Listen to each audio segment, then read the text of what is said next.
Hey, what's going on, guys? Welcome back to the channel and yet another movie review. Today we're going to be looking at a 2024 film.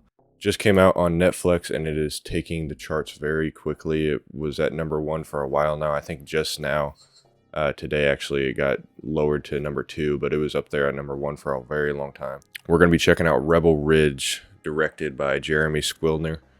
Not sure how to say his last name there, but I have not seen any of this guy's movies. I literally just was scrolling on Netflix and I noticed it was at number one and it looked like a fun action film. So I just turned it on and I actually ended up really liking it.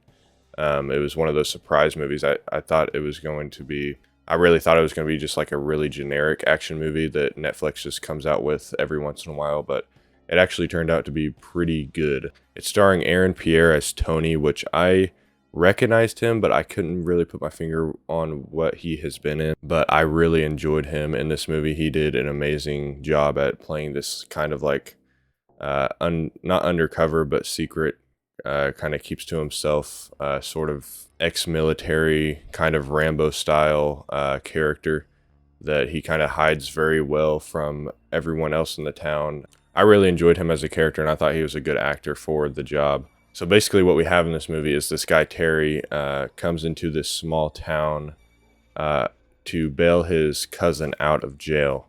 And he has this large sum of money in his backpack to bail him out. And he gets pulled over by this cop. Ended up being a very corrupt system. They take all of his money pretty much in this unlawful traffic stop. He didn't really do anything wrong. Come to find out that this police station pretty much runs this town and takes advantage of all the people pretty much, and any newcomer that comes into the town they will take advantage of and pretty much rob them for what they have and kind of stage it like they were a victim. And it has a very much kind of Rambo feel to it, especially in the first movie, First Blood. I would say it wasn't an exact carbon copy, but you can definitely tell it got its idea from First Blood, and it was very influenced by First Blood. But I think it took a good enough unique turn that it wasn't exactly like it. I'd be curious to hear what Sylvester Stallone, or Sly Stallone, whatever he goes by now, would think of this movie, honestly. And I don't know if he had anything to do with this movie. Really, I didn't do research into that. But it was very much like First Blood, but not kind of like a carbon copy. It was very much its own thing. And I think it did a very good job. So basically, this guy gets his money stolen by this police station. He gets help from this woman that works at the police station, or the bail bonds office, I believe so. And her name is Summer, played by Anna Sophia, I believe her name is. I don't want to give any spoilers, but the police station has a unique way of keeping her quiet. And they use her backstory and where she came from to their advantage. And it's really, really messed up. But her character development is really cool, and what they do with her is pretty cool. So she's kind of trying to help him through this system and kind of beat this system of this corrupt police station and get his cousin out of jail. It had a very simple, classic action feel to it, which I really like. I get in phases where I really like going back and watching 80s and 90s just classic action films. And this very much had that feeling to it, to where it didn't really feel like a modern day action movie where all this big thing and all this CGI and crazy stuff is going on. It very much felt like a low budget, just grindhouse action film. And I really liked that about it. It was small town environment, not a whole lot of characters, simple story, but executed very well.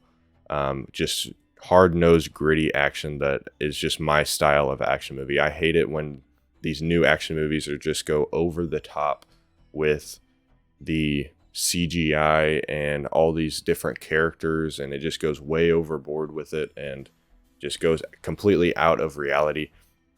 As in, this film really does feel like it could happen. It could definitely happen in a podunk town somewhere in America. I'm sure this could definitely happen, and it probably is happening somewhere.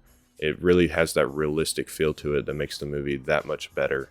And the only negative really I have on this movie is I think it was a little bit too long. This movie is a little over 2 hours, which for this story, it is a little much. Although I never really found myself bored. I just kind of when I finished the movie, I thought to myself it probably could have been 20 minutes shorter.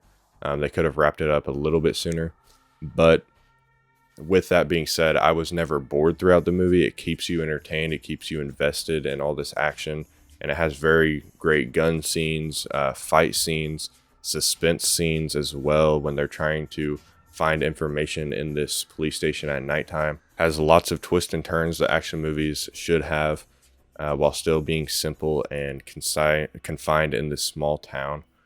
They do a very good job of that. I'm curious to see what this director will do in the future, if he'll stick to action movies. I think he would probably do a very good thriller, because the suspense scenes in this movie were actually very good and very well played out, very well shot. He's a very good suspense builder, and that is like the number one thing in a good horror movie director or a good thriller movie director. So I'm curious to see what he does next. I'll keep my eye on him for sure. As well as the main actor in this movie. You have Don Johnson in this movie as well, playing the chief, the head chief of this corrupt police station, and I think he did an amazing job as this kind of corrupt character that really just plays with his victims and just plays all these mind games, and he lets them know that there's absolutely nothing that they can do about it. He pretty much has this town in his right palm, and he can do whatever he wants. He has all the power. And they do a very good job at portraying that character as the head of this town, pretty much. I mean, he's the chief.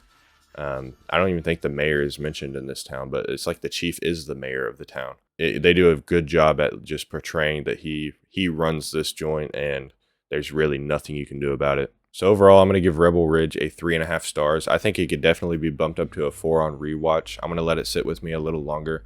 But as of right now, I think it's a good spot at 3.5. It was a good action film with a good story. Keeps you entertained. Good action sequences and shooting and fight scenes and suspense.